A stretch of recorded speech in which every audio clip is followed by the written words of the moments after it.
안녕하십니까, 이진우입니다.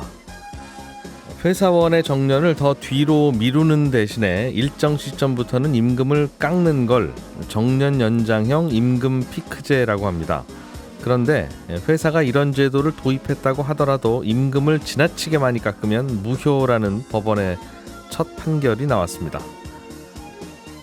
코로나19 때문에 한시적으로 허용했던 비대면 진료를 그래서 이제 그만하려고 하다가 정부가 시범사업 형태로 좀 더 연장하기로 했습니다.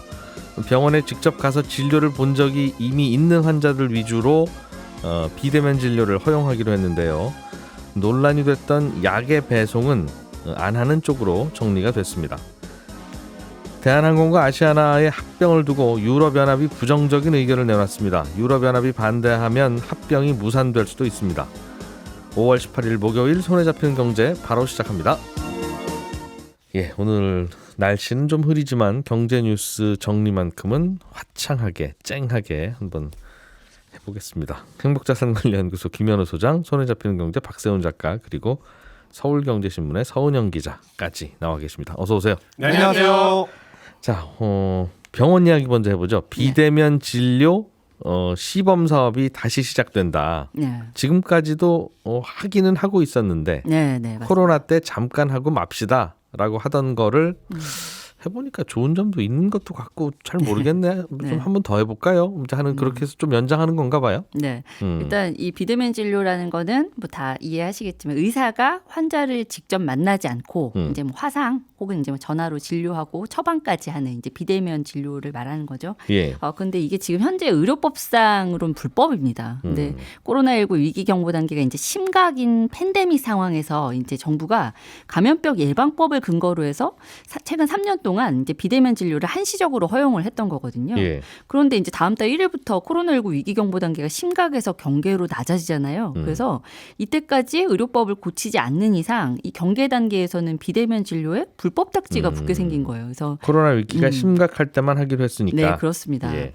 그래서 지금 이제 한 달도 채 남지 않은 시점인데 그럼 이 사이에 뭐 비대면 진료 허용하는 법을 갑자기 만들 수도 없는 노릇이고 그러면 이 법적 공백을 어떻게 메울 것이냐 이제 정부가 고민을 하다가 예. 시범 사업 방식으로 비대면 진료 한번 이어가 보자 이렇게 일단 원칙을 정한 겁니다.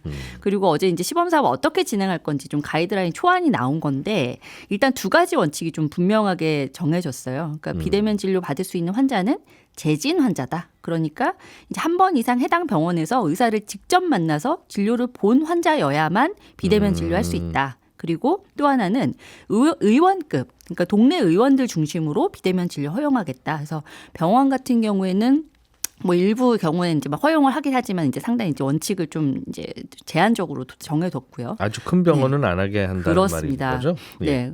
그래서 아직 좀 사실 뭐 이번은 초안이라 좀 첨예한 문제들 중에 좀 정리되지 않은 것들이 몇 가지 있긴 해요. 그러니까 소아진료 뭐 허용 문제라든지 뭐 이런 거 몇 가지 쟁점이 있긴 한데 그래서 이달 말까지 일단은 여론 좀 더 수렴해보고 다음 달 1일에 이제 최종안 내놓겠다. 그리고 이제 6월부터 8월까지 계도 기간 운영하면서 예. 계속 보완은 해 나갈 거니까 이게 뭐 완전히 완성된 안은 아니다. 이게 정부 여당 얘기입니다.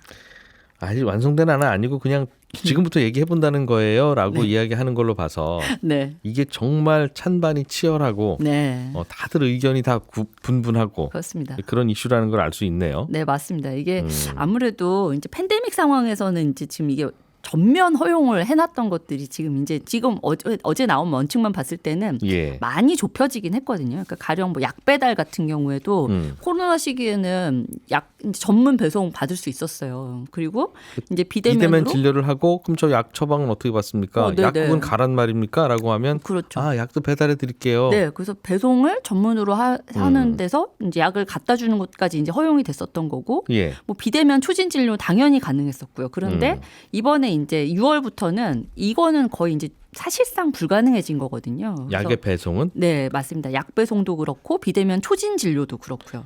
비대면 재진 진료인데 약은 타러 직접 가야 된다는 말입니까? 대신 가족 보호자에 한해서만 이제 한정적으로 대신 받아갈 수 있게 제한을 해둔 겁니다. 아니 그걸 굳이 왜 받으면 되지? 의사를 직접 만나야 되는 거는 그거는 뭐 그렇다고 주장할 수도 있고 그럴 수도 있을 것 같아요. 네네. 직접 만나봐야 진료가 되지 그 모니터로 어떻게 진료를 보고 책임 있는 진료를 합니까? 그런 반론이 있는데 네. 의사가 나눠준 처방전을 그 다니기 좀 어려운 상황이라서 비대면으로 하는 거면 음. 약 배달은 허용을 해줘야 되는 거 아닙니까? 그건 제가 뒤에서 조금 더 말씀드리긴 할 텐데 예. 이제 몇 가지 오남용에 대해서 이제 약사가 이제 그래도 약을 처방해 줄 때 그냥 주지 않잖아요. 복약 지도를 해주고 네. 뭐 이제 어떻게 안전하게 이제 약을 복용할 것인지에 대해서 예. 이제 계속 이제 주지를 시켜주고 아. 그리고 또 한 가지 배송 과정에서 이제 약이 변질될 우려 뭐 이런 것들 이제 몇 가지 안전 문제들을 이제 거론하면서 사실 이제 반대 목소리를 냈고 그게 이제 이번에 반영이 된 거예요. 생선 고기도 배달 받는 시대에 약이 상할까봐 직접 모시라고요? 근데 그건 네네. 갈 때 내가 뭐 냉장고를 들고 갑니까? 그 안에다 넣어오게? 근데 이게 생선 고기보다는 예. 더 치명적이라고 보는 거죠. 그러니까 약을 잘못 복용했을 때의 문제가 더 아, 치명적이다. 오남용은 그럴 수 네, 있는데 네. 배송 과정에서 뭐 상할까봐 그거는 배송이 더 빠르지 내가 왔다 갔다 하는 게 빠르겠어요? 네, 아. 그 얘기는 조금 뒤에서 제가 더 하도록 하겠습니다.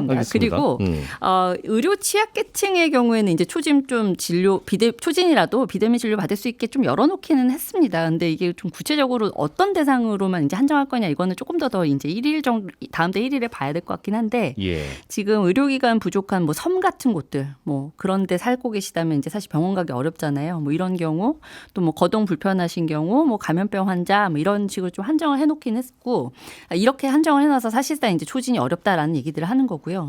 그리고 또 병원급에서 비대면 진료 받으려면 아주 뭐 희귀 질환자, 수술 치료 후 지속적인 관리가 필요하다고 의사가 판단한 자 뭐 이렇게 조건 굉장히 까다롭게 달아놨습니다. 그래서 재진이라도 네, 그래서 이 비대면 진료는 사실상 어렵다 병원급에서는. 그래서 몸에 부착한 의료기기 제대로 작동하는지 보는 정도 뭐 병원급이라면 네. 우리가 흔히 말하는 큰 병원. 그렇습니다. 큰 네네. 병원은 네, 맞습니다. 이래 안 되고 저래 안 네. 돼서 재진도 쉽지 않고. 그래서 사실상 그냥 안 된다라고 그냥 기억을 해두시는 게 마음 편한 거죠. 작은 동네 병원은 재진인 경우에는 되도록. 네, 맞습니다. 그 대신 약은 누군가 타러 가야 되고. 네, 네, 바로 그렇죠. 그 병원 밑에는 바로 그 밑에 약국에. 네, 맞습니다.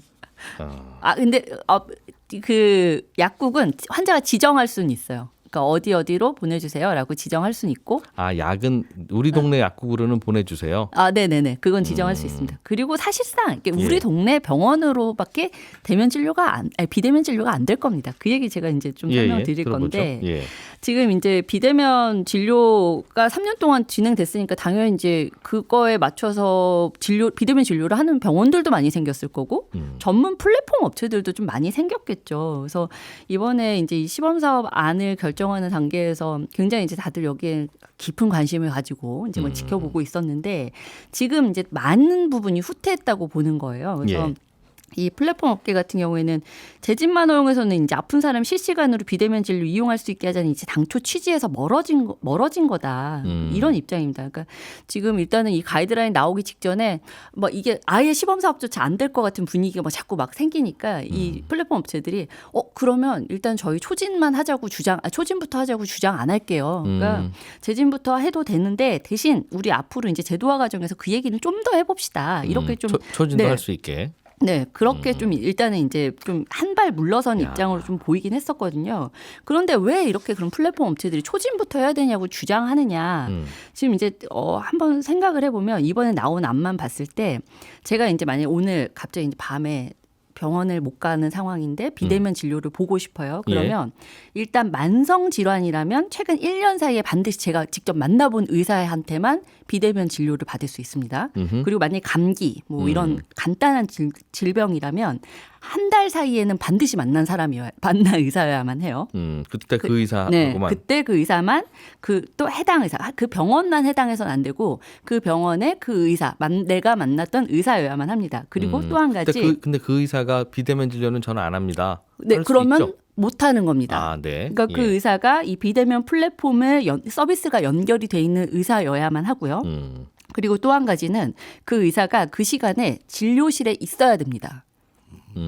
퇴근 후에 집에서 연결할게요라고 하더라도 그건 안 된다. 의사가. 안 됩니다. 그래서 사실상 이렇게 조건들을 몇 가지 생각해 보면 비대면 진료가 못하겠네라고 생각을 할 수밖에 없는 거죠. 그러네요. 밤에 급할 때 병원은 가까이 없고 그렇다고 전 국민이 그냥 응급실로 달려갑시다라고 하면 그러다가 이제 응급실 못 찾고 맞습니다. 더 심한 환자는 진료 못 받는 거잖아요. 맞습니다. 그래서 해보려고 했는데 그것도 안 되는군요. 네. 그래서 최근 3년 동안 이제 플랫폼 업체들이 그럼 어떤 사람들이 좀 비대면 진료 많이 이용했나요? 이렇게 통계를 좀 짜보면 비대면 진료 이용자 99%가 초진 환자였고요.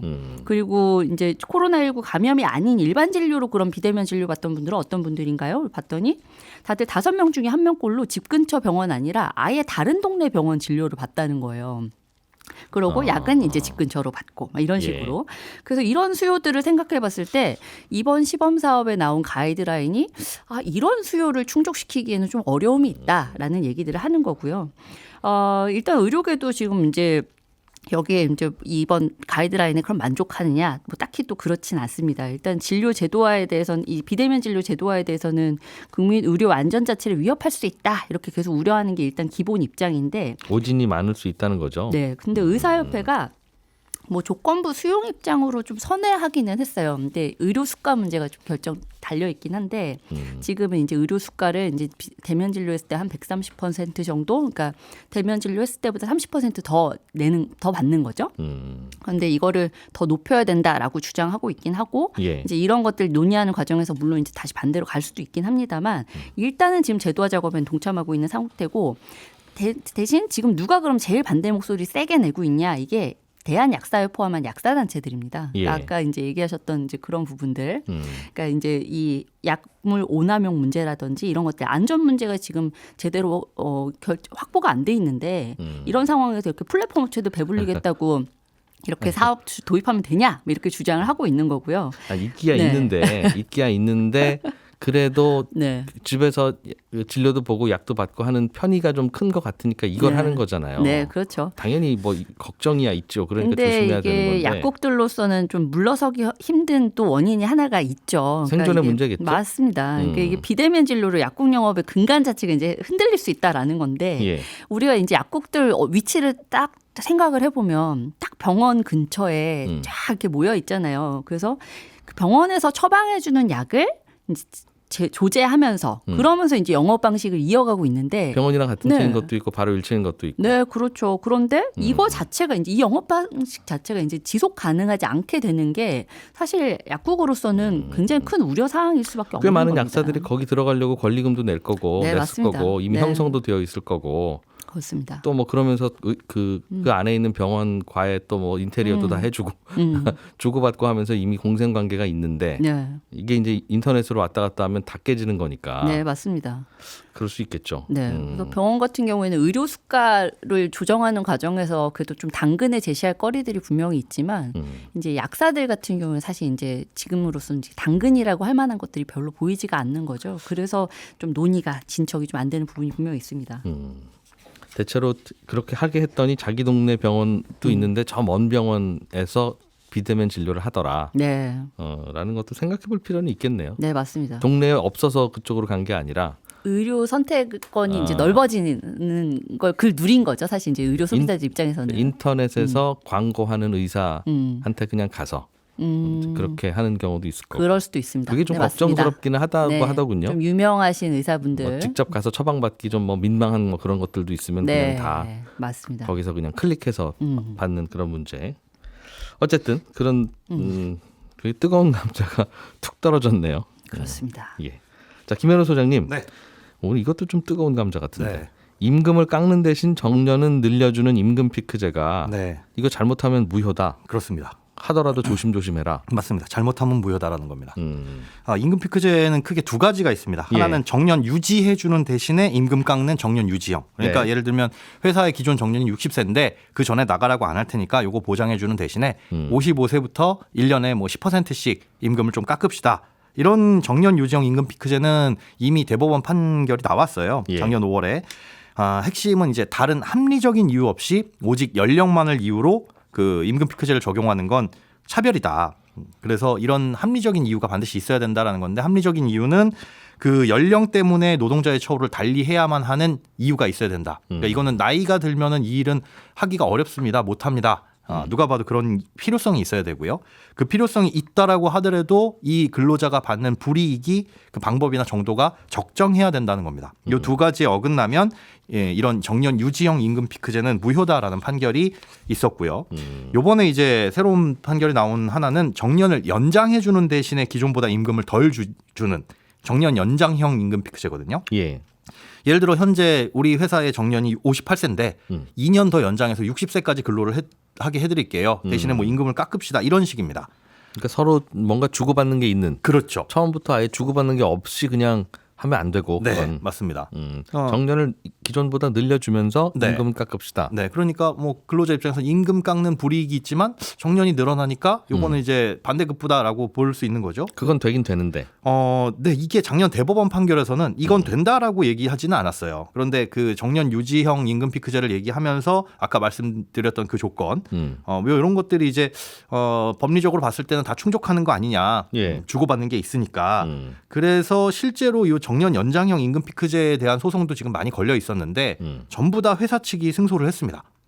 다 이겼다는 거죠. 정년 연장형은. 된다는 거죠, 그러니까. 네. 예. 그런데 이 과거 판례 뒤집고 연장형이라고 하더라도 무조건 되는 게 아니라 과도하게 임금 삭감이 있으면 무효다라는 1심 판결이 지난 11일에 나온 겁니다. 아하. 이게 KB신용정보라는 회사에서 2016년 2월에 도입한 건데 이거에 대해서 전현직 이제 직원들이 소송을 제기했고 그러다 보니까 일부 승소, 미지급한 임금하고 퇴직금을 돌려줘라라는 판결이 나왔습니다. 그렇군요. 정년이 이미 있는데도 불구하고 정년을 연장하지도 않으면서 그냥 저희가 회사 다닐 때 안 괴롭힐 테니까 네. 괜히 저쪽에다 책상 빼고 아니면 괜히 지방 발령하고 그런 거 안 할 테니 네. 그냥 월급을 깎읍시다. 네. 하는 건 불법이다, 안 된다. 그렇습니다. 라는 건 있었고. 네. 그러나 그거 말고 정년을 연장해 주면서 월급을 깎아서 네. 그거는 뭐 해볼 테면 해보세요라고 하는 건데 이번에는 왜 그도 안 된다고 했던 겁니까? 얼마나 심하게 깎았길래? 그렇죠. 이게 이번에 핵심은 정년이 늘어서 근무 기간이 늘었는데 총 임금을 따져 보니까 오히려 임금 피크제를 도입하기 전보다 받는 월급이 줄어들 수 있다. 총 임금이 이겁니다. 그러니까 작년 판결에서 이제 대법원이 제시한 임금 피크제의 유효 조건 3가지가 있거든요. 예. 첫 번째는 임금 피크제를 도입하려는 타당한 목적이 있어야 된다. 그러니까 그냥 깎읍시다가 아니라 예. 이렇게 임금 피크제를 도입해서 임금을 삭감해서 그 재원이 확보가 되면 그걸로 신규 고용을 창출하겠다. 이런 예. 뭐 대의적 명분이 있어야 된다는 거죠. 예. 그리고 임금이 깎였으면 그 깎인 사람한테는 근무 시간을 줄여주거나 아니면 업무량을 조정해주는 이런 부분이 반드시 있어야 된다는 거고요. 그리고 이렇게 아낀 재원, 아까 이렇게 아낀 재원으로 신규 고용 창출하겠습니다라고 했는데 말만 그렇게 해놓고 실제로 안 하면 안 된다. 실제로 목적에 부합하게 사용돼야 된다. 요 3가지 요건이 중요한 유효 기준이었는데 이번 소송의 대상이었던 이 KB신용정보 같은 경우에는 정년을 2년 연장해 주는 대신에 그럼 앞으로 깎이는 연봉을 어떻게 결정할 거냐. 직전 연봉의 45%에서 70% 범위 내로 성과에 따라서 준다라고 정해놨어요. 반으로 깎았군요, 대략. 네. 그런데 문제는 그게 58세, 그러니까 정해줬던 정년이 58세였거든요. 예. 거기서 연장은 60세까지 해드릴게요. 그럼 임금은 58세가 딱 지나면 그때부터 깎읍시다가 아니라 55세부터 깎는 게 문제였습니다. 임금 피크제를 두면 예를 들어서 연봉이 1억이었다. 55세 전에. 예. 그럼 연봉이 안 오른다고 가정을 하더라도 정년 58세까지 그냥 1억 이렇게 받으면 총 3억을 받을 수 있잖아요. 예. 그런데 임금 피크제를 적용해서 55세부터 아까 말씀드린 대로 직전 연봉의 45에서 70%로 연봉이 결정되면 최고 성과인 70%를 달성한다고 하더라도 55세부터 60세까지 5년 동안 75, 35 이렇게 7천만 원 곱하기 5년 동안 받는. 그래서 실제로 받는 돈이 뭐 같아진다. 예. 그런데 만약에 가장 저성과를 받았다. 45%로 받는다라고 한다면은 예. 오히려 전에 받았던 연봉보다 덜 받게 되는 겁니다. 한 45% 정도를. 그러니까 정년이 늘어난 게 사실상 임금에는 전혀 추가적인 어떤 플러스 요인이 없고 오히려 마이너스가 될 수 있다라는 게 불법이다. 이건 잘못된 것이다라는 판단의 핵심이라고 볼 수 있는 거죠. 그러면 결국은 이게 합법적인 임금 피크제가 되려면 네. 그 근로자가 원래 제도대로 그냥 일하다가 원래 정년에 그만두시는 케이스와 네. 늘어난 정년까지 일하다가 그만두시는 케이스 두 개를 비교해서 네. 늘어난 정년으로 일할 때 아무튼 임금 총액은 더 많아야 된다. 그 이상이어야 된다라는 거죠. 늘어난 기간 동안 일도 당연히 더 했으니. 그렇죠. 그런데 기간만 늘어나고 임금 총액이 늘어난 게 전혀 없고 오히려 깎인다라고 한다면 이거는 그거는 안 된다. 근로자가 받게 되는 불이익만 있다. 그에 상응하는 조치가 미흡하다라고 해서 이게 불법이다. 잘못된 것이다라고. 그 저울질 잘해라 하는 거군요. 예. 그 정년이라는 게 회사가 정하기 나름인가 봐요. 어디는 58, 어디는 뭐 62 뭐 이러는 거 보니까. 네, 고령자 고용법에는 이제 60세까지로 한다라고 되어 있는데 뭐 예. 회사에서 이 협약을 하기 나름이죠. 해서 네. 이런 판단이 나오면 회사에서는 뭐 사규를 고치든 정관을 고치든 해서 네. 정년을 일단 50으로 한다. 그렇게 바꿔놓고 네. 그리고 나서 이걸 늘려드릴 테니 이걸 좀 해봅시다 하는 것도 시도하겠네요. 그럼. 노사 협약에 있어서 그거 뭐 임금 패키지를 어떻게 도입한다라는 거는 사실은 정해진 건 없습니다. 아하. 그걸 이제 법리적으로 판단하는 기관이나 절차도 없고요. 그러다 보니까 지금 이제 문제가 된 건 이런 판결이 나오다 보니 유사한 사례들이 많이 있을 거거든요. 이런 소송들이 줄 소송으로 이어지게 되면 뭐 네. 현장에서는 꽤 큰 파장이 있을 것으로 예상이 됩니다. 알겠습니다. 이것도 뜨거운 감자였고. 박 작가님, 네. 대한항공이랑 아시아나 합병하는 걸 두고 네. 유럽에서 우리는 반댈세라고 그렇습니다. 했나 봐요. 그렇습니다. 자본주의 시장 경제 체제에서 가장 싫어하는 게 독점이잖아요. 네. 근데 두 기업이 결합을 하게 되면 독점 가능성이 올라가기 때문에 이런 걸 합병을 할 때는 해당하는 국가의 허가를 좀 받게 돼 있습니다. 그래서 지금 대한항공이 비행기 보내는 나라들한테 가서 우리 합병할 테니까 오케이 사인 좀 해주십시오라고 얘기하고 있는데 예. 유럽연합이 글쎄요 저희는 좀 부정적으로 생각하네요라고 답을 한 거예요. 그렇게 의견을 내놓은 이유는 대한항공이랑 아시아나랑 합병을 하게 되면 유럽연합 소속 국가의 국민들이 한국을 오고 가고 할 때 아무래도 예전보다 항공사 간의 경쟁이 없어질 테니까 예. 예전에 이제 대한항공 4편, 아시아나 2편 이렇게 보내던 걸 합치게 되면 3편만 보내지 않겠느냐. 그럼 이제 표값은 오르게 될 거고 서비스의 질은 떨어지게 될 거다. 그럼 유럽연합 국가들의 국민들이 아무래도 불편을 겪게 될 테니까 이 부분에 대해서 좀 우리가 우려를 하고 있는 겁니다라고 얘기를 한 거예요. 그럼 그 우려에 대해서 이제 대한항공이 가서 저희가 그럼 이런 방식으로 한번 그 우려를 해소해 보겠습니다라는 방안을 제시를 해야 될 텐데 편수는 줄이지는 않겠습니다. 그렇게 되는 거죠. 저희가 편수를 좀 더 늘려볼게요라고 하면 되는 건데 만약에 이런 방안들에 대해서 유럽연합이 저희 못 받아들이겠는데요? 라고 반대를 하게 되면 인수합병은 사실상 무산이 됩니다. 물론 유럽연합이 반대를 한다고 해서 무조건 합병이 안 되는 건 아닙니다. 할 수는 있는데 네. 그러면 유럽연합으로 비행기를 못 보내요. 못하는 거네요. 그럼 사실상 못하는 겁니다. 그렇기 때문에 지금 유럽연합이 부정적인 의견을 내놓은 걸 두고 합병에 빨간불이 들어왔다라고 보는 건데요. 실제로 예전에 스페인 항공사가 다른 항공사랑 합병하려고 했을 때 예. 유럽연합이 반대를 하면서 합병이 무산된 사례가 있거든요. 그래서 지금 이 유럽연합의 문턱을 빨리 넘어야 되는 거고 혹시라도 이제 유럽연합의 분을 넘더라도 아직 미국하고 일본의 또 합병선이 남아있기 때문에 대한항공하고 아시아나의 합병은 아직도 갈 길이 좀 멀다. 그런 평가가 나오는 중입니다. 안 되겠네요. 그러니까 유럽도 이렇게 반대하는데 네.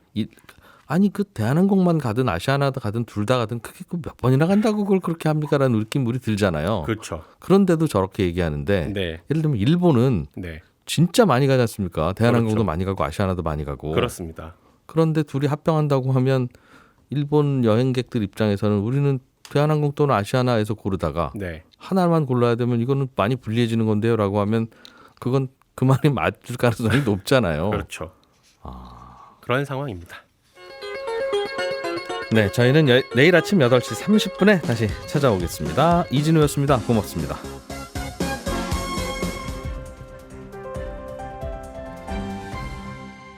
경제를 생각하는 사람들의 즐거운 습관. 이진우의 손에 잡히는 경제.